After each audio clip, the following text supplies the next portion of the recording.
I want to ask that right now in this moment, what are we? Matlab, are we the ego, or are we the witness? Matlab, pure consciousness. We seem to be ego.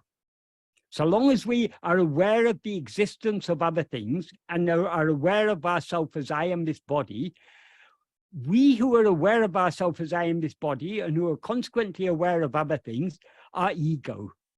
But this is not what we actually are. Even when we seem to be ego, as we seem to be now, what we actually are is pure awareness. We seem to be ego only so long as we are looking outwards, away from ourselves.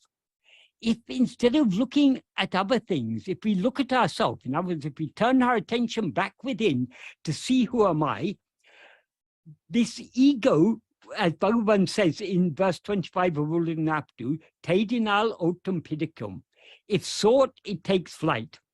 That is, so long as we're looking outwards, we seem to be ego. If we look back within to see who am I, this ego, there's no such thing as ego to be found, because what we actually are is pure awareness.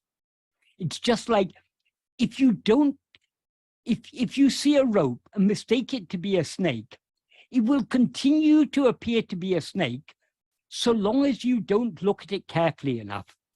So it seems to be a snake only because you haven't looked at it carefully enough. If you look at it carefully enough, you'll see, oh, it's not a snake, it's just a rope. So even when it seems to be a snake, it is always just a rope. Likewise, even when we seem to be ego, what we actually are is pure awareness. In order to see ourselves as pure awareness, we need to turn our attention back to look at ourselves carefully enough. If we look at ourselves carefully enough, we will see that we are always pure awareness and have never risen as ego.